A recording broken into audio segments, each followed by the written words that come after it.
Donc, j'ai vraiment l'honneur d'accueillir aujourd'hui Maryse Martin, qui est une infirmière qui est vraiment spécialisée dans l'accouchement, tout ce qui est autour de la grossesse, la périnatalité, donc de vraiment avoir euh, que cette transition dans notre vie soit la plus douce, parce que surtout en étant femme, l'accouchement, c'est souvent une période qui peut faire très peur.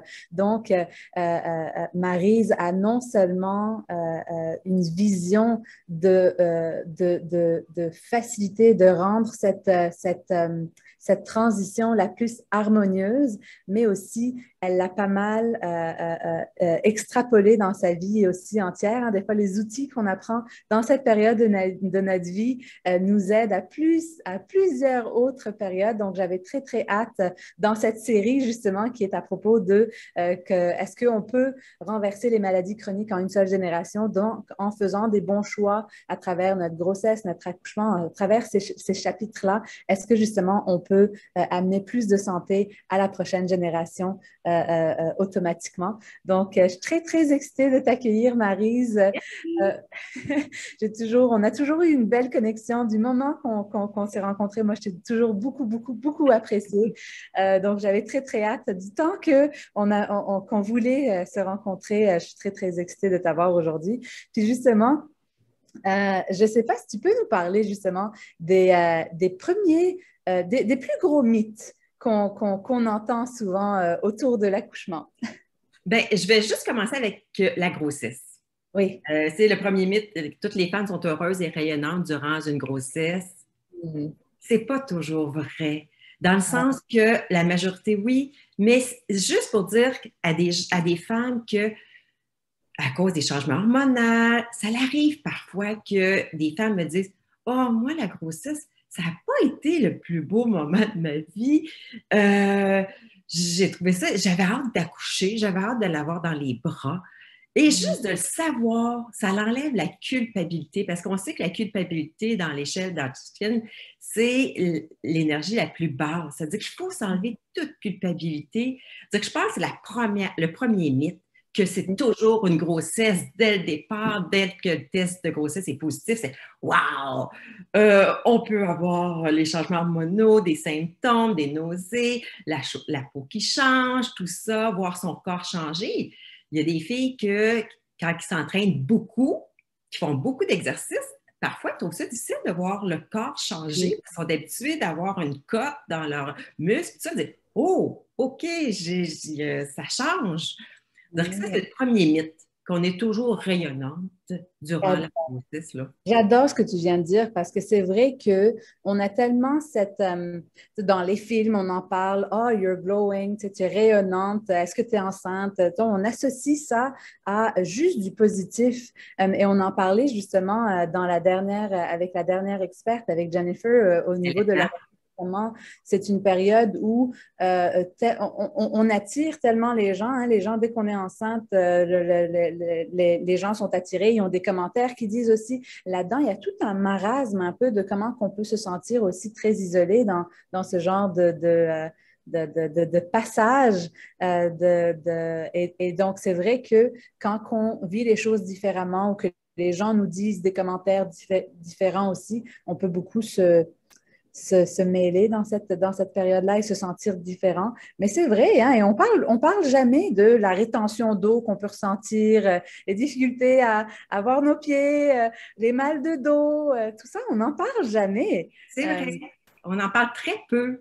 Puis, très juste peu. en le sachant, dire: Hey, je suis normale, c'est correct, ça va passer. Puis, je suis normale, même si je ne me sens pas rayonnante comme la majorité des femmes l'expriment, qu'elles sont enceintes, puis les filles Ouais. sont en extase, là. J'adore que tu aies parlé de ça parce que c'est tellement des mythes de quand on n'a pas vécu ça. On a tellement peu d'informations qui est enseignée, que ce soit au niveau de l'allaitement, au niveau de la grossesse. On nous prépare très peu à propos de cette grosse transition qu'on peut vivre. Puis après, il y a aussi tout le deuil d'une vie de couple ou de deux personnes quand on a notre premier enfant aussi. C'est tout un changement. On peut se sentir dans plein de différents états. Ouais. Oui, puis on oublie souvent l'homme, mais l'homme ne trouve pas ça nécessairement facile non plus, parce que la grossesse, il ne sent pas le bébé. Souvent, ils vont s'en rendre compte à l'échographie, Mais au début, ils ne savent pas, c'est pas encore comme dans la réalité pour eux autres. Il y en a même, ça va être à la naissance du bébé qu'on dit, oh, OK, oui, là, c'est vrai, notre vie va changer.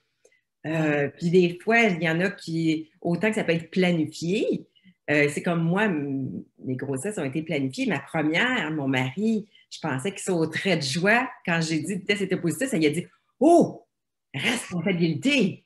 Donc, oh, bon, d'accord. C'est C'est réel. normal. C'est normal de se poser aussi, est-ce que je vais être une bonne mère? Je vais-tu bien faire ça? Est-ce qu'on est correct financièrement? Il y a plein de questions qui se posent alentour.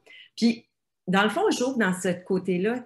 Moi, je suis une femme qui essaie toujours d'être dans le positif, tout ça. Ouais. Mais juste c'est pas de voir le négatif de la situation, c'est juste de s'apercevoir que oui, ça peut être une réalité pour pas se sentir dans la culpabilité. Hmm.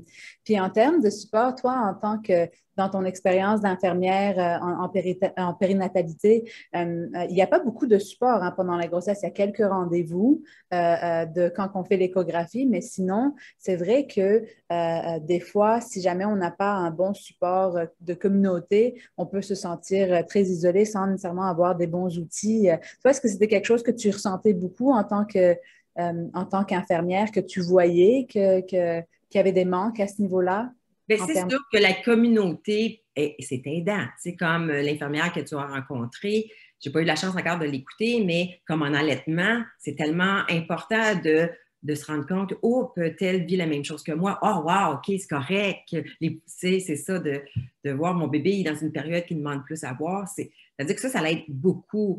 Pour la grossesse, ce que j'ai tendance à dire, c'est d'aller chercher des outils de mieux-être. Oui, il y a des outils, les phases du travail, puis la dilatation, l'effacement, tout ça, mais aller chercher des outils plus de pleine conscience dans le sens que aller chercher des outils de détente globale, de visualisation, même d'auto-hypnose. C'est vraiment ça que j'ai. Tu sais, moi, ça fait 30 ans que je donne des cours prénataux, puis je fais les visites postnatales aussi, mais j'ai approfondi là-dedans parce que je trouvais ça important que les femmes, durant la grossesse, soient le plus détendues possible parce que le bébé le ressent, ça. Oui, oui. Puis apprendre aux femmes à dire, OK, là, je vis un stress, mais ça ne t'appartient pas. Juste ça, le bébé, il grandit dans sa vie intra-utérine en se disant, OK, quand je vais arriver au monde, je vais vivre des moments de stress, mais je vais avoir les outils pour. Ma mère a eu un stress, mais regarde, j'ai appris que ça ne m'appartenait pas. Moi, je crois beaucoup au lien maman, la symbiose maman-bébé et de communiquer avec notre bébé dès la vie intra-utérine. J'adore ce que tu dis parce que moi, surtout dans mon domaine de médecine fonctionnelle, des fois, puis je crois que de plus en plus de nos jours, on parle de l'impact du stress sur le bébé. Puis ça, c'est pas mal. Beaucoup de femmes qui disent, il ne faut pas que je stresse pour bébé. Même des fois, les maris vont le dire ou les hommes vont le dire à la femme, là, stresse pas pour la santé du bébé. Et ça crée un peu ce genre de friction. Et parce qu'on on veut pas affecter notre futur, nos futurs enfants. Et c'est vrai qu'il y a des études qui le montrent. Et donc, j'aime beaucoup ce que tu amènes. Des fois, c'est correct de le vivre, puis c'est comment qu'on va réagir à ces différentes sensations qui est plus important. C'est pour ça que j'aime beaucoup. Tu as écrit un livre qui s'appelle Harmonie naissance pour la grossesse et l'accouchement en pleine conscience, c'est ça? Oui, c'est ça. Alors, mon naissance pour vivre la grossesse, l'accouchement en pleine conscience, c'est ça. C'est d'être capable de le verbaliser à notre bébé. Et j'ai même fait dans le livre, j'ai un petit journal de grossesse que la mère peut mettre sa photo puis écrire qu'est-ce qu'elle vit. C'est-à-dire que, puis maintenant, il est rendu virtuel sur mon site, que les gens vont pouvoir mettre leurs photos puis décrire directement. Et ça l'apprend même des fois au bébé quand il est rendu plus vieux, quand on partage, si on est à notre deuxième grossesse, troisième, on sort le journal dire, regarde, là, j'étais à 5 mois de grossesse comme je suis présentement avec ton petit frère ou ta petite sœur, puis c'est toi qui étais dans mon ventre et j'ai vécu telle chose quand tu étais dans mon ventre. Tu sais, comme les mamans que présentement qui sont enceintes dans la période de la COVID, bien, ça va être intéressant quand l'enfant va être rendu à 17, 18 ans, dire, ah, OK, c'était une situation particulière quand que moi, je suis arrivée dans le ventre à maman. Et des fois, on peut faire des liens et passer à travers des choses qui se sont incrustées pour aller les libérer. J'adore ce que tu dis. C'est tellement vrai que des fois, juste prendre le temps de se poser puis d'écrire, ça fait une grosse différence aussi, surtout pour les femmes aussi qui vivent un début de grossesse plus difficile. Je sais que des fois, on l'a vu dans nos programmes cliniques avec l'approche de la médecine fonctionnelle, ben, le plus qu'on travaille la flore digestive avant, ben, non seulement ça transmet, puis on va faire une série de vidéos justement pour ceux qui s'inscrivent à la série. À la fin, on va faire un sommaire de toutes les vidéos, puis on va faire des vidéos plus spécifiques à OK, qu'est-ce qu'on peut faire concrètement au niveau de se préparer à la grossesse même Ah, avant? c'est bon. Parce que, oui, il y a des études qui montrent qu'on transmet notre flore pendant la grossesse. Et nous, on avait quand même une maman de 2 enfants à un moment elle avait déjà eu ses enfants quand elle était venue à la clinique, puis elle était venue à la clinique plus parce qu'elle avait des problèmes de gros problèmes digestifs, de douleurs, de fatigue. Et elle, les grossesses et les accouchements avaient été, mais vraiment une terrible expérience à un point qu'elle voulait vraiment un troisième enfant, mais elle dit, Natacha, je ne sais pas si je vais être capable de revivre cette expérience. Et c'était drôle parce que là, elle disait, est-ce que là, si jamais j'ai une mère flore, ça va être mieux? Puis là, moi, je n'avais pas autant d'expérience, donc là, je disais, ah, ben, je ne sais pas, mais je sais qu'au moins, parce que ses enfants avaient eu beaucoup de problèmes. Mais maintenant, on le voit de plus en plus, hein, beaucoup des enfants presque, c'est parce que 60% des enfants à 6 mois sont médicamentés à cause qu'ils ont des reflux, Des etc. reflux. Digestif. Donc, c'est un gros problème qu'on voit de nos jours. Puis c'était tellement drôle pour cette maman qui, là s'est dit, bon, j'ai travaillé sur mon corps, je vais essayer, je veux vraiment un troisième enfant. Puis là, sa troisième grossesse et accouchement était complètement différent. Même Wow. moi, j'étais venue me chercher, donc, oh, wow, l'impact de vraiment préparer son corps avant, c'est tellement important. Et justement, j'ai hâte qu'on en parle. Je ne sais pas si tu vas parler du mythe de l'accouchement et du transfert de la flore pendant l'accouchement. Ça, c'est un sujet que j'adore. Ben, c'est moi qui veux plutôt te passer en entrevue sur ce sujet-là, parce que c'est toi qui es l'experte dans la flore intestinale. Mais c'est quoi les mythes, avant qu'on parle de plus concrètement, qu'est-ce qui peut arriver au niveau de l'accouchement? C'est quoi les plus gros mythes qu'on a au niveau de l'accouchement, justement? Les Je crois plus qu'il y a gros. beaucoup de peur, Oui. surtout. Ah. Je t'avais nommé, on va commencer avec aussi le plan de naissance. Faire un Hmm. plan de naissance est un besoin, un gage de réussite. On parle beaucoup maintenant d'un plan de naissance. Moi, je Ouais. trouve que c'est pas un gage de c'est sûr que ça va bien aller nécessairement. Je trouve qu'il y a deux côtés à ça. C'est bien de s'asseoir avec son conjoint, dire comment on aimerait vivre ça. Ça donne la possibilité de jaser avec le professionnel avec qui on est. Puis, c'est de dire, bon, ben, j'aimerais accoucher dans telle position, debout, à 4 pattes, sur le côté. Je veux avoir mon bébé, ça, maintenant, on fait direct sans qu'il soit essuyé, mais c'est de pouvoir plus jaser, mais ensuite de lâcher prise. J'adore. C'est bon de se faire un objectif, dire que j'aimerais que ça se passe comme ça, mais après, Hmm. je laisse la vie faire son œuvre. Hmm. Parce que des fois, il peut y avoir des, tu sais, comme un plan de voyage. On dit, on pense de prendre cette route-là, Ouais. puis hop, il y a une route de bloquée, puis on prend l'autre route, puis on arrive à la destination quand même. Et de ne pas voir que c'est un échec si je n'ai pas accouché de la position que je m'étais dite, ben c'est pas un échec du tout. Donc ça en est un. Bon, Et ce n'est juste pas... avant, Oui, par rapport au plan de naissance, ça, je trouve que c'est intéressant parce que c'est vrai que on nous en parle pas vraiment. Ben, disons qu'avant qu'on rentre dans ce monde de grossesse, on ne sait pas c'est quoi les différentes options. Est-ce que ça, euh, est-ce que toi, tu recommandes des ressources pour comprendre justement c'est quoi nos différentes options? Parce que des fois, dépendamment du système, surtout maintenant avec ce qu'on est en train de vivre sur la planète, les rendez-vous se font plus encore, les rendez-vous sont encore plus difficiles. Donc, comment une femme peut vraiment savoir qu'est-ce qu'elle veut choisir, pas juste aussi la femme, mais en tant que nouveau parent? Comment créer un plan de naissance qui ressemble à nos valeurs quand on ne l'a jamais fait avant? Euh, ça dépend toujours comment tu es entouré. Hmm. C'est un plan de naissance, on peut en retrouver des exemples. Tu peux aller sur Internet, dans mon livre, j'ai 2 exemples de plan de naissance. C'est d'aller chercher ces outils, des fois, c'est ça qui est dommage. Mhm. d'une façon individuelle. Hmm.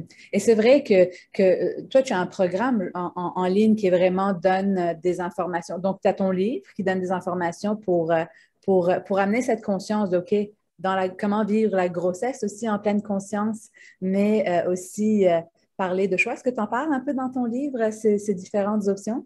Non, c'est pas quelque chose que. Ben oui, je dis non. Oui, j'en parle brièvement, comme qu'ils peuvent aller vers les sages-femmes, ils peuvent avoir des doulas comme accompagnantes, et c'est quoi la différence?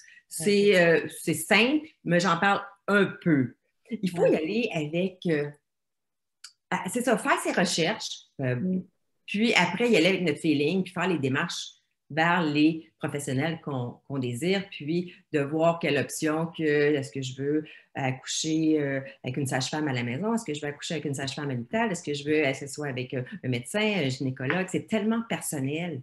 Ouais, c'est C'est vrai. ça. Mais oui, ils peuvent, tu peux, dans mon livre, j'en parle un peu, mais c'est pas un chapitre complet du tout là-dessus. Là. Je dis c'est quoi la différence, là. C'est Puis bien parce que ça donne un minimum de préparation. Parce que c'est vrai que des fois, on voit juste dans les films les accouchements à l'hôpital, puis on ne sait pas qu'il y a d'autres options. ah oui, il y a d'autres options. Et ce qui est intéressant, c'est qu'au Québec, parce que je sais qu'il y a des personnes en dehors de Québec aussi qui nous écoutent, mais au Québec, on est quand même très chanceux parce que les sages-femmes sont couvertes par le système public. Puis ça, je ne sais pas si tu le savais, mais je ne sais pas si tu connais Chantal Lévesque. Chantal Lévesque qui enseigne à l'Université de Montréal. Elle avait étudié en sciences politiques, puis elle est une grosse militante pour la santé intégrative dans l'éducation. Et c'était une des personnes qui avait milité. Elle avait étudié en sciences politiques, puis après, elle avait fait son cours de sage-femme et elle avait milité pour que les sages-femmes soient couvertes par le système. Et donc, moi, quand je pense à avoir cette chance que ça soit couvert, je pense toujours à elle, puis je lui envoie des gratitudes. Oui, c'est vrai, elle a fait un bon chemin pour. Je la connaissais pas, là, mais c'est vrai que c'est une belle ouverture, là. C'est merveilleux. Et ça en est un mythe, par exemple. Par exemple, quand je dis, je t'avais donné comme info, c'est mon médecin ou sage-femme qui nous accouche, qui m'accouche. Ça m'agace un peu. Ouais. On a tendance à dire que c'est eux autres qui nous ont accouchés. Ben non, il faut s'approprier notre propre pouvoir. C'est nous Mm. autres qui accouchent. C'est nous autres J'adore. qui avons le pouvoir d'accoucher notre bébé, d'enfanter notre bébé. C'est un autre terme que j'aime beaucoup, enfanter notre bébé. Et je trouve, si on se prépare bien, c'est vraiment un triade, plus qu'un diade, un triade entre Mm. la mère, le bébé et le papa. C'est-à-dire que c'est un travail d'équipe. Euh, c'est ça. C'est-à-dire que ça, il y a quand même une préparation à avoir pour pouvoir dire, hey, j'ai eu pleinement mon pouvoir, j'ai accouché d'une Mm. façon que je suis contente, je suis fière de moi. On met Mm. souvent c'est le pouvoir aux professionnels, mais non, pour l'enfantement, c'est nous autres qui avons le pouvoir. C'est vrai, c'est nous qu'on a fait le travail, hein? Donc, Ça, il faut se l'approprier. Puis j'aime ce que tu as dit aussi d'avoir cette fierté. Puis peu importe ce qui est arrivé tout à l'heure, tu avais mentionné qu'on met un plan de naissance, puis après on laisse la vie arriver parce que moi j'ai cette grosse conviction que tout arrive pour une raison dans la vie. On ne sait jamais quand on est dedans, mais quand on regarde en arrière, souvent on voit que c'était arrivé pour une bonne raison. Mais c'est vrai aussi que souvent, maintenant, de plus en plus, que les femmes prennent conscience de la flore digestive et de l'impact qu'elle est transmise quand on accouche par voie vaginale au lieu de par césarienne. Moi, j'aime beaucoup, il y a eu des études, des fois, on n'a pas le choix de faire une césarienne. Puis maintenant, je trouve qu'on en avait parlé aussi dans la série sur l'allaitement, qu'il y a aussi l'autre côté de la médaille où il y a tellement de pression à le faire naturellement, à allaiter tout le temps, que tout le monde devrait allaiter, que tout le monde mais des fois, il y a des complications, puis on a besoin de faire une césarienne. Et moi, ce que j'aime beaucoup, juste réconforter les mamans, c'est qu'il y a eu quand même des études qui ont été faites sur la transmission de la flore de l'enfant quand il est né par césarienne. Je ne sais pas si c'est quelque chose qui est encore beaucoup connu au Québec. Je sais qu'à un moment, j'avais été à une conférence de formation continue sur périnatalité. Puis il y avait une personne, un médecin qui est arrivé à la fin, puis qui dit, j'ai entendu ça aux États-Unis, ils font ça.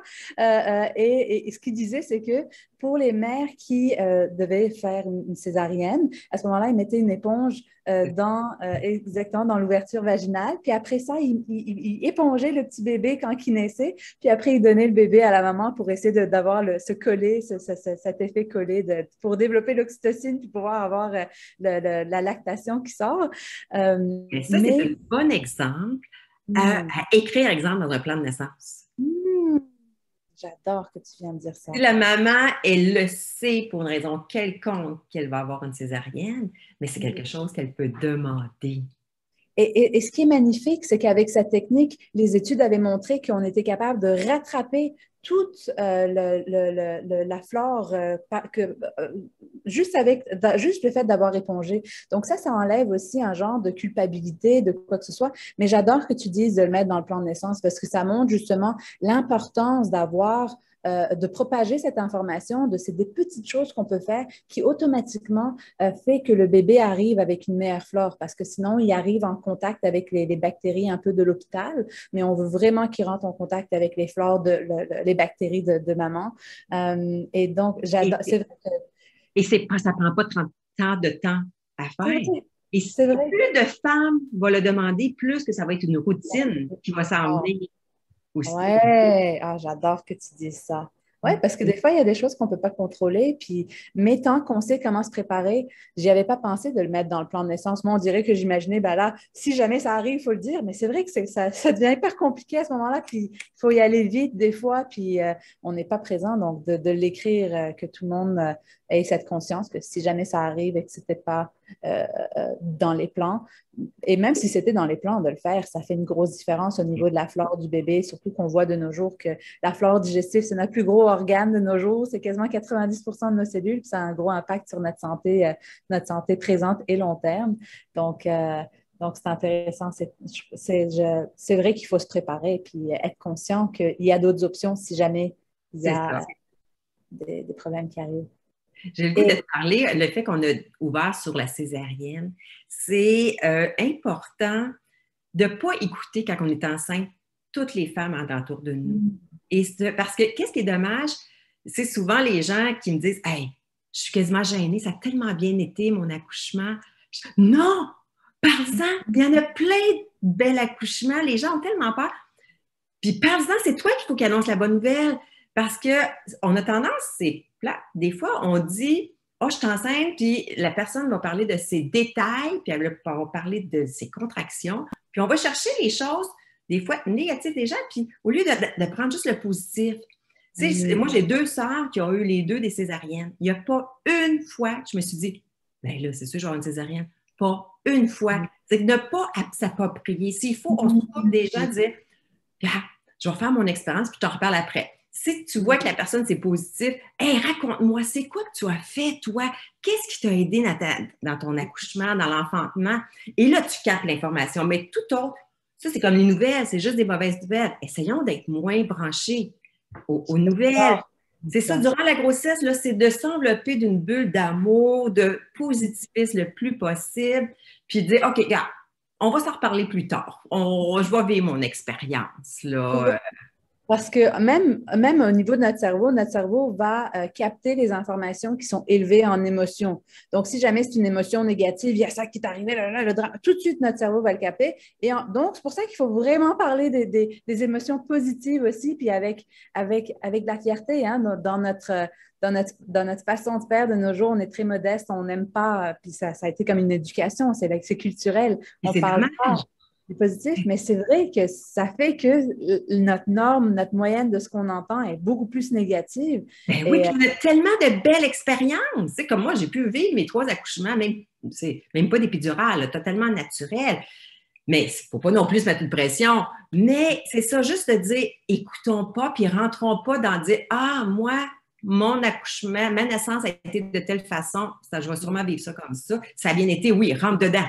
Mais non, ça ne t'appartient pas nécessairement. Non, tu peux vivre totalement une autre différence très positive. Et comment aussi, donc c'est un peu la même chose que toi tu dirais par rapport à si jamais, par exemple, ça dure plus longtemps, d'être provoqué ou pas. Tu sais, tout ça, c'est très compliqué quand on peut vivre des événements qui sont différents de ce qu'on s'attendait dans notre plan de naissance. Et toi, qu'est-ce que tu recommanderais à une femme quand elle vit ce genre de changement? Parce que c'est vrai que c'est pas toujours facile. Des fois, on dit laisse la vie aller, mais quand on est dans ces moments-là, c'est pas toujours. Ben, on n'a pas le choix de quand il arrive une situation, quand le chemin est bloqué, que, comme exemple, le plan de naissance, oups, j'avais pas l'intention d'être provoquée, puis là, je suis provoquée, c'est de l'accueillir. Et moi, je suis beaucoup dans la visualisation.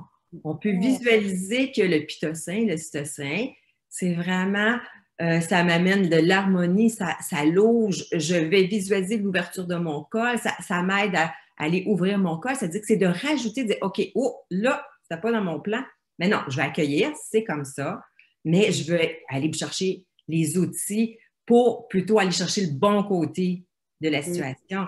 Moi, je suis tellement pour la visualisation, la détente, visualiser le col qui s'ouvre, voir notre douche d'endorphine. Tu sais, il y a un mythe aussi qu'on dit souvent, la douleur de l'accouchement égale à souffrir. C'est la façon de percevoir la contraction.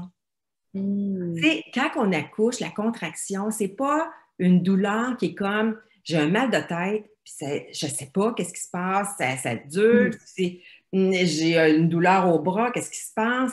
Non. Cette sensation-là que la contraction, c'est pour un beau cadeau. Premièrement, il y a un cadeau. Il y a à la fin, ça, il faut se rappeler de ça, j'ai un cadeau à la fin. La contraction, à un moment donné, elle fait comme une vague, elle diminue. J'ai un moment de répit, je vais relaxer pour avoir de l'énergie pour aller chercher l'autre. C'est vraiment prendre ça différemment. Dire wow! Puis aussi de dire mon bébé, il vit les contractions. Souvent, la femme va se déconnecter du bébé. Et encore plus quand elle a l'épidurale, parce qu'elle sent moins ou pas. Mais le bébé continue à sentir, lui, les contractions. J'avais jamais pensé à ça, c'est vrai. Hey, c'est important de garder le contact, puis juste de garder pendant que tu as la contraction. Moi, j'essaie de donner les outils pour éviter l'épidurale ou que ça soit le plus tard possible.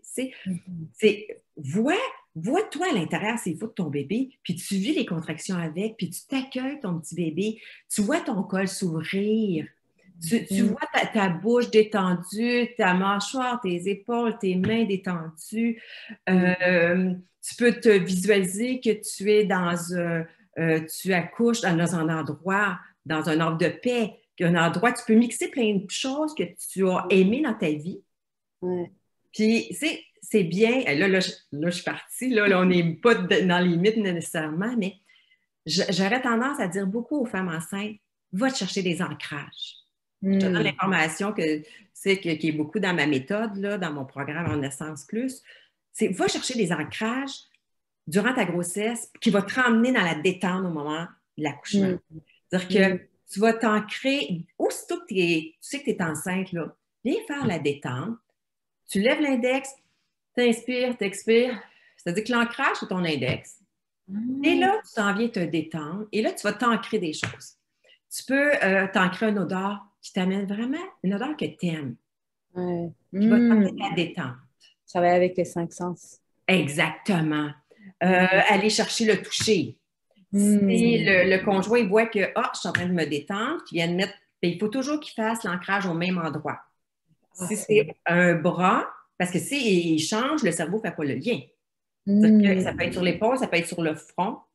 Donc là, la fille, elle se détend, l'ancrage, elle peut rajouter l'odeur et son conjoint fait une pression. Il peut rajouter une phrase. Relax, je suis avec toi. Détends-toi.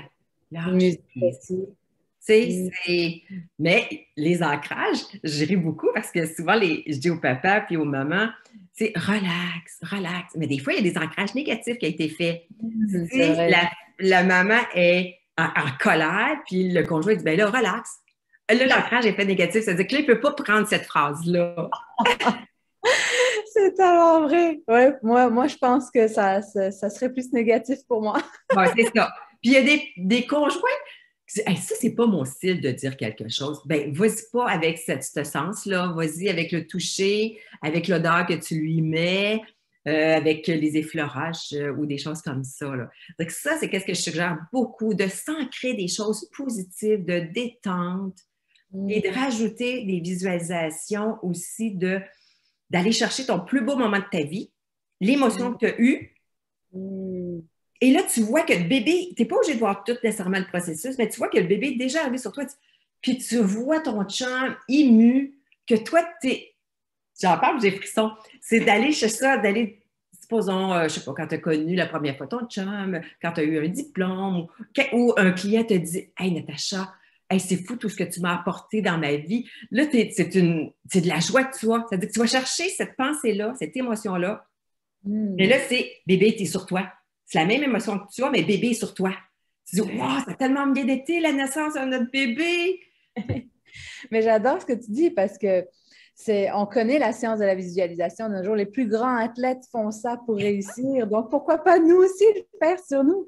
Puis j'adore parce que c'est des choses, c'est comme ça qu'on se prépare en fait. C'est des choses que tout au long de la grossesse, quand tu vis un stress, tu peux commencer ces ancrages. Puis tu vis aussi ta grossesse en pleine conscience. Donc, je trouve ça très, très intéressant. Puis c'est la répétition qui fait qu'on réussit. Puis vraiment, j'ai tellement aimé que tu parles tout à l'heure que l'enfant, le bébé vit aussi ses contractions. Parce que je pense que des fois, quand on est plus entre nos deux oreilles puis on pense à nos problèmes, surtout en tant que femme, dès qu'il y a quelqu'un d'autre qui va moins bien, on a souvent tendance à enlever notre attention de nous, puis tout de suite, ah, est-ce que ça va? Et souvent, on oublie notre douleur ou quoi que ce soit. Donc ça, je trouve ça magnifique tu sais, comme, tu sais, peu importe le nom du bébé, de lui parler, puis de dire, ah, moi aussi, je ressens ça, on va y aller à travers. Je trouve ça intéressant parce qu'automatiquement, ça te sort de ta tête, puis ça t'enlève un peu cette perspective. C'est sûr que. Le focus là, sur la contraction. Là, le focus s'en va à accompagner notre bébé pendant la contraction. Je trouve ça vraiment.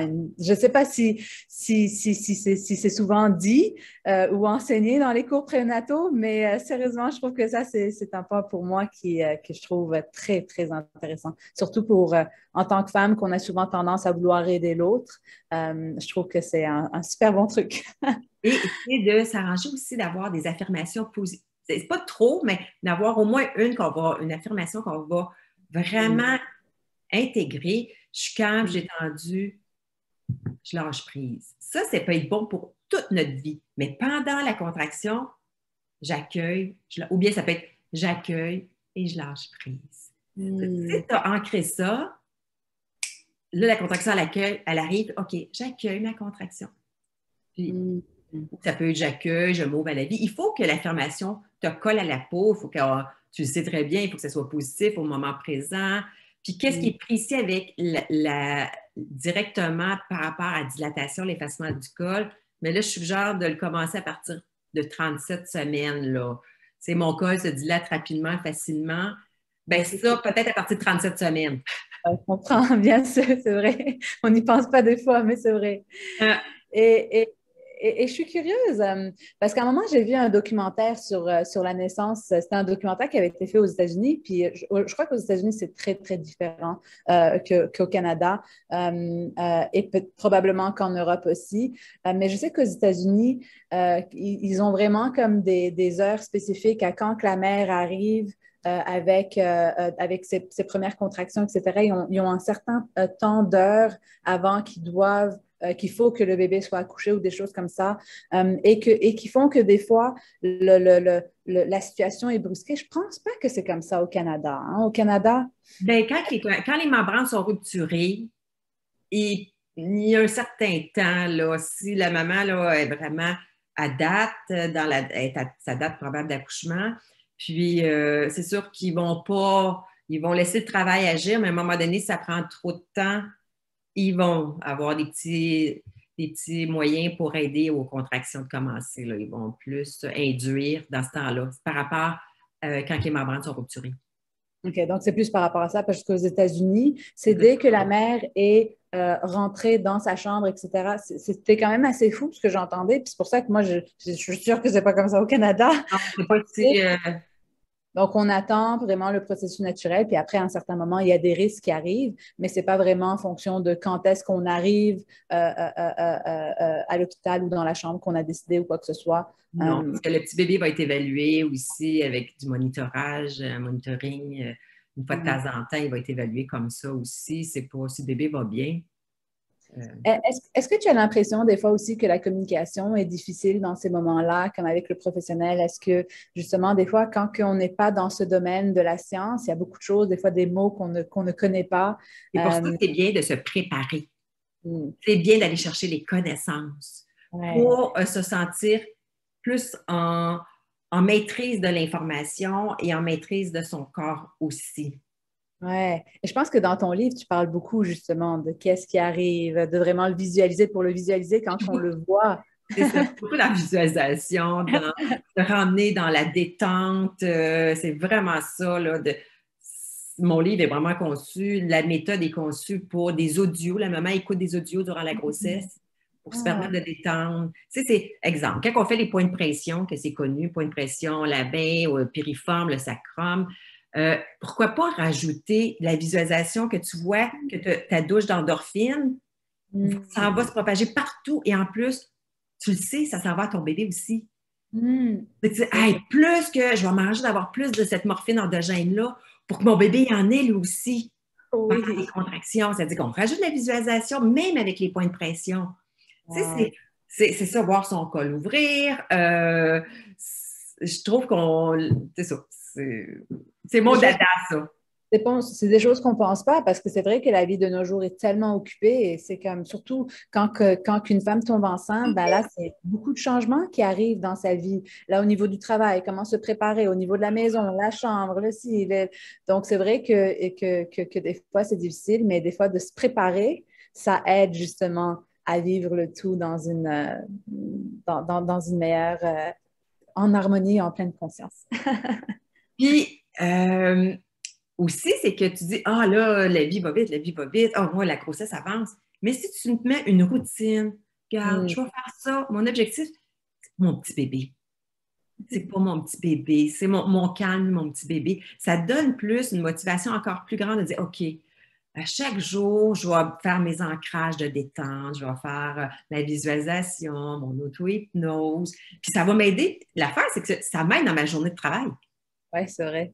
Il y a des médecins, là, dans ma région, j'ai eu plusieurs médecins qui ont suivi ma méthode, puis il y en avait qui, entre les patients, qui faisaient leur ancrage. Ouais. Ah, puis là, ça fait que le travail va mieux là, par la suite. Là. Et c'est vrai, les ancrages aussi, on peut les utiliser dans n'importe quel moment de la vie. Puis après, une fois que bébé arrive, ben là, en tant que parent, il y a aussi des gestions d'émotions à faire. Donc, c'est le plus tôt qu'on veut commencer ces ancrages, le mieux. Puis c'est vrai que c'est même avant de tomber enceinte. Puis je trouve ça le fun que tu aies dit que ton livre il est en audio aussi parce que tu as tellement une belle voix que je suis sûre que juste de l'écouter, ça nous met dans une autre... C'est pas mon livre qui est en audio. C'est ma méthode. Le livre, ouais, c'est pas mon livre. Non, non, c'est parce que t'as pas les, dans le fond, les audios sont pas par écrit, ils sont vraiment en audio. C'est-à-dire que la méthode et le livre, il complémente ma méthode, mais ce n'est pas ma méthode en tant que telle. D'accord. Parce que des fois aussi, le livre, c'est plus long. Donc là, d'avoir directement les audios juste de la méthode, c'est encore mieux. Le livre, c'est ce qui permet, c'est très visuel. Ils ont la couleur de la d'endorphine, il y a les positions, et il est fait d'une simplicité, mon livre, là. Fou. Il y a des personnes qui m'ont dit, mon mari ne voulait pas lire aucun livre en prénatal, puis le tien, il l'a lu, parce qu'il est facile à lire, il est simple, il est comme moi, là. C'est pas compliqué, là. Puis c'est ça, la méthode, mon programme contient mon livre, j'envoie mon livre avec, là. Avec le programme Harmonisance Plus, ça comprend tout, qu'est-ce que je peux offrir, c'est tout dans le même. Mais ce n'est pas, c'est ça, mon livre n'est pas audio. Hein. Mais déjà, ça, c'est vrai aussi d'avoir créé quelque chose comme ça, par écrit puis en audio. Tu sais, des fois, les gens ne se rendent pas compte le nombre d'heures qu'on met des fois en créant des formations, mais d'avoir pensé aux personnes qui sont plus, oui, des personnes qui sont plus visuelles. C'est tellement important quand on crée des outils pour que les gens puissent arriver à changer, à prendre conscience, à apprendre. Les adultes n'apprennent pas de la même façon que les enfants, puis ça, c'est superbe que tu aies fait ça en audio, vraiment, pour cette petite technique. Qu'est-ce que j'aime, c'est que des fois, des mamans, quand ils vraiment là, qui imprègnent l'information, ils vont continuer des fois à écouter un audio qui ont celui, parce que j'en ai tellement d'audios, tu vas chercher les audios qui te concernent le plus, puis ils continuent à l'écouter. Et il y a une maman, elle me disait, oh ma foi, sa fille, elle avait 3 ans et elle faisait des choses qu'elle avait encore de pleine conscience. À 3 ans, imagine-toi. C'est Pour moi. magnifique. Tu sais, puis mon objectif, là, moi, c'est d'aider le plus de couples à vivre la grossesse et la naissance, justement, en conscience. Et j'adore ce que tu dis parce que tu viens de dire comme ce qui me fait tellement vibrer moi à l'intérieur, genre, tu sais, imagine 3 ans plus tard, à 3 ans, l'enfant est encore euh, euh, euh, euh, euh, euh, Imprégné. imprégné, exactement ça, je cherchais comme mot, imprégné de ces outils-là. Et comment justement, quand on se prépare avant même la grossesse, moi que je parle, sinon on peut travailler sur notre flore avant même, ben, d'un coup, la prochaine génération a plus d'outils. C'est fou comment ces choses-là sont transgénérationnelles. Puis moi, ça, c'est quelque chose qui me passionne tellement parce que moi, j'ai toujours été beaucoup à propos de la prévention, puis souvent on parle de prévention en termes d'habitude de vie, mais pourquoi pas faire la prévention avant même qu'on existe? Oui. Donc, ça facilite tout le travail. Puis il y a beaucoup d'études qui ont démontré justement que euh, pendant la guerre mondiale, pendant la Deuxième Guerre mondiale, tous les bébés qui sont nés dans cette période-là, que la mère était en grossesse parce qu'il y avait eu tellement de stress, tellement de pénurie au niveau alimentaire, ben, les enfants avaient comme 60% plus de risque d'avoir le diabète, peu importe leurs habitudes. Donc, des fois, on se rend pas compte de cette transmission qui se fait et qu'à ce moment-là, c'est pas la faute de l'enfance et c'est pas la faute du parent non plus. Des fois, on vit des situations qui sont comme ça. Puis, il y a des choses qu'on peut faire après. Souvent, les gens, des fois, quand ils m'écoutent parler, ils disent, ben, mon enfant, ben, j'ai pas transmis une bonne flore, etc. On n'est jamais trop tard pour réparer une flore. Il y a toujours plein de choses qu'on peut faire, mais c'est vrai qu'il y a ces effets qui sont transmis. Donc, si on peut les choisir, prenons le temps de le faire parce C'est que ça ça. a un impact sur le long terme. Parce que même le verglas, il y a des études. Moi, j'ai eu ma 3e grossesse dans la période du verglas. Et les études le prouvent, là, que c'est des bébés, des fois, qui ont plus de défis dans la vie. Et là, moi, j'ai travaillé quand même beaucoup sur moi parce que j'étais avec ma 3e. Je ne pouvais pas habiter chez nous parce qu'on n'avait pas d'électricité. Je travaillais quand même pour aider les gens qui étaient dans les écoles qui n'avaient pas de demeure. C'est-à-dire que ce bébé-là, ça a été... Et c'est pour ça que quand la COVID est arrivée, je suis venue tellement émue. Je dis, il faut que j'aide ces parents-là, là, le plus possible, parce que, on sait, pandémie, verglas, c'est peut-être même stress un peu, là. Oui, c'est vrai, c'est vrai. Et c'est pour ça en fait, moi, c'est un sujet qui me passionne puis que j'essaye de transmettre le plus. Puis c'est pour ça que j'étais tellement contente de t'avoir parce que c'est des sujets, des fois, qu'on ne prend pas conscience quand on ne rentre pas dans le domaine. Puis c'est pour ça que je voulais aussi que ces vidéos puissent servir les parents avant même qui décident, OK, est-ce que je veux un enfant ou pas, etc. Parce que c'est des connaissances que je trouve qui sont importantes. Et des fois, ben, on peut avoir des grossesses différentes pour nos deuxième, troisième enfants ou etc. Mais c'est tellement important. Et est-ce qu'il y a des mythes justement à propos de, OK, une fois qu'on a accouché, justement, on parle beaucoup d'essayer d'avoir l'enfant collé à la peau le plus rapidement possible. Ça, est-ce que c'est des choses qu'il faut vraiment mettre dans un plan de naissance ou ça commence à être pas mal la norme? Ben, on peut l'écrire, mais ça commence vraiment à être la norme. Même là, une maman qui a une césarienne, de plus en plus, si tout est beau, le bébé est mis rapidement au sein, là, au bloc Et opératoire. Là. est-ce qu'ils sont nettoyés avant, puis après ils sont ramenés ou tout de suite ils sont ramenés, puis après Ben, ils les ils peuvent en enlever juste un peu. Mais ça, c'est quelque chose que tu peux noter. Je ne veux pas qu'il soit du tout essuyé, là, le moins possible pour venir sur moi. Ça peut être demandé, mais c'est ça, d'habitude, ils ne vont pas tout bien le nettoyer. Non, ils vont juste enlever un peu le plus gros. Possible. Parce que c'est vrai, je ne sais pas si les gens le savent, mais l'oxytocine, c'est l'hormone de l'amour. Et quand on fait des câlins, on a cette hormone-là. Et donc, et c'est cette hormone qui permet à ce que la mémoire de la douleur disparaît quasiment. Je ne sais pas si c'est ça, mais il me semble qu'elle est instantanée quand que les gens pensent à cette provocation de cette hormone qui est tellement importante pour Ah justement oui. faire que la mémoire de l'accouchement devient encore plus positive. Et si on est capable le plus possible de le vivre naturellement, cette ocytocine-là est plus présente. Là. Puis l'endorphine est plus présente aussi. Ouais. Tout ça fait que la femme, on va chercher une force qu'on ne pensait pas des fois de ah, wow! Ouf! Ouf! Puis ça l'aide justement avec l'allaitement, tout ça. Là, Est-ce que tu disais tout à l'heure d'essayer le plus de naturellement le faire comme moi je sais que quand on est provoqué à cause que ce qu'on nous donne ça fait qu'on a moins cette levée d'oxytocine qu'on aurait. Mais est-ce que c'est pas naturel, c'est artificiel. C'est-à-dire que c'est notre endorphine dans ce temps-là qui est moins là.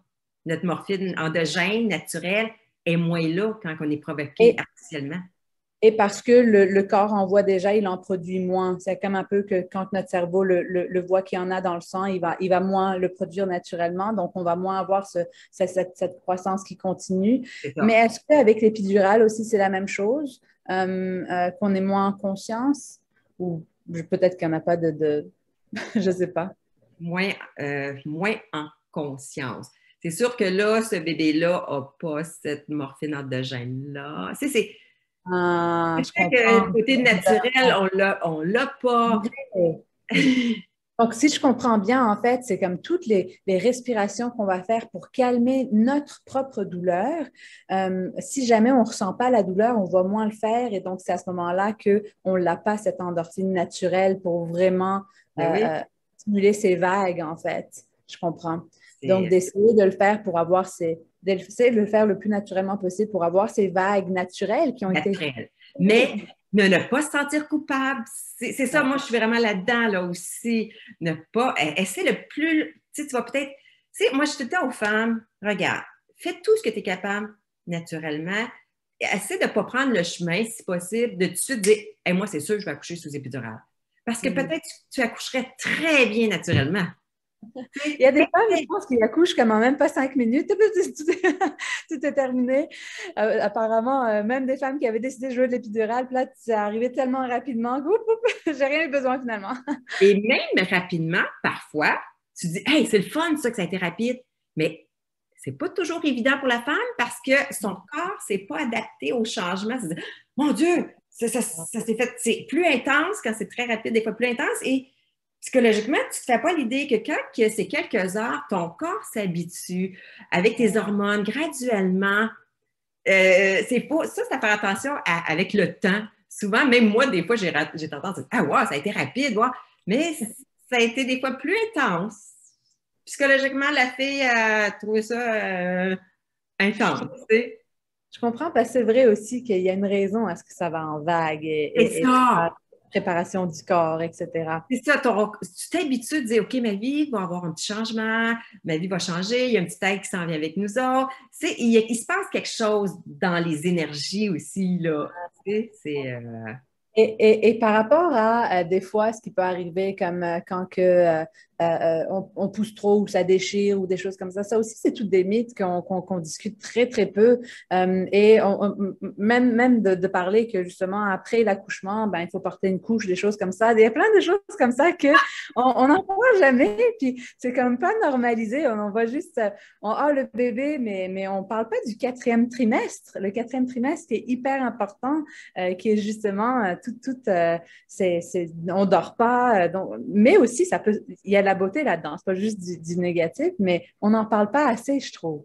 Tu as raison. 4e trimestre, qui est dans le fond, c'est de retrouver la vie intra-utérine un peu, après en postnatal, colle ton bébé le plus que tu es capable. Puis le mythe dit, ça c'est un mythe, plus que je prends mon bébé, plus que je vais être gâtée. Ah, non, non, non. Non, non, non, non. C'est pas du tout. Ça fait un bébé qui est beaucoup plus sécure, les boires vont mieux, son développement psychomoteur parce que tu le stimules de différentes façons sur toi, il te sent. Non, non. Il y a une personne qui a pris un bébé un petit peu plus. Elle avait 2 filles, puis une qui demandait un petit peu plus, elle a pris plus, et sa fille, cette fille-là, elle a une confiance en elle plus grande que l'autre. Wow. Ouais. Tu ne peux pas dire, hey, tu promènes tôt ton bébé, tu vas le gâter. Non, c'est-à-dire 4e trimestre, de te reposer, de t'adapter au changement qui se produit dans ton corps. De ne pas aller sur la gauche tout de suite, dire, hey, moi, je vais magasiner. Non, on fait des siestes. On est très chanceux au Québec d'avoir 1 an de congé de maternité. Même en Europe, c'est le cas. En France, je crois que c'est comme 1 mois, 4 semaines ou quelque chose comme ça.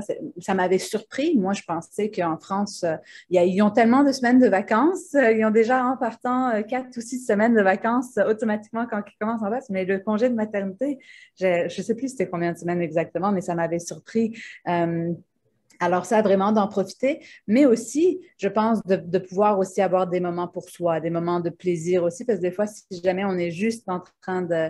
On s'oublie, hein, c'est très facile en tant que femme d'être complètement... Oui, puis des fois, c'est pas obligé d'être long. Ça peut être un 5, 10, 15 minutes, mais à chaque jour, je vais prendre un temps pour moi pour aller prendre un bain relax. Puis mon mari s'occupe du bébé. Si tu joues d'un instrument de musique, ben, je vais m'amuser sur mon instrument de musique. Et ça, en parlant de musique, c'est quand tu es enceinte, si tu chantes, si tu danses, si tu fais un instrument, vas-y à plein, là. Parce que le bébé, ressent, là. Si tu chantes la musique, ton corps est comme un caisson de violon. Et, et le bébé, il adore ça. Oh, j'adore. Mais merci, Maryse, parce que je pense qu'on a passé à travers les 4 trimestres un peu avec des petits morceaux ici et là. Je sais qu'on pourrait parler pendant des heures à propos de ce sujet, mais vraiment, tu as de très, très belles ressources qui aident à se préparer. Donc, ça, j'aime beaucoup. C'est une des raisons pourquoi j'avais trouvé ça très intéressant, parce que c'est vrai que des fois, surtout quand on a été pendant des années travailler dans le système, ben, des fois, on a tellement cette expérience que les gens n'ont pas quand ils travaillent dans un autre domaine ou quoi que ce soit. Il y a beaucoup d'informations qu'on ne connaît pas. Et donc, le plus d'informations qu'on peut avoir, le mieux. Donc, vraiment, merci d'avoir partagé des petits trucs ici et là pour essayer d'amener cette prise de conscience.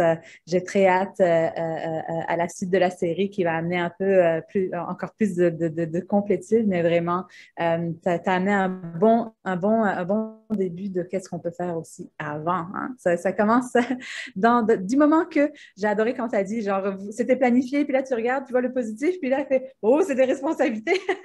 Du moment qu'on le découvre, ça commence là. C'est ça. Nos préparations avant. Donc, merci beaucoup, Maryse, pour ton temps aujourd'hui. Merci, Natacha. Et donc, encore dans les commentaires, en théorie, on devrait avoir le lien pour si jamais vous voulez notre sommaire. C'est universvital.com/bébé et on va pouvoir vous envoyer ça. Mais je crois qu'on a déjà mis les coordonnées de Maryse aussi. Sinon, on va s'assurer d'aller te taguer ou dans les commentaires si jamais c'est pas possible dans la description. Mais vraiment, allez la suivre. Maryse est vraiment une personne très, très généreuse avec ses connaissances. Donc, merci encore, Maryse, d'avoir été là. Ça me fait plaisir. Bye!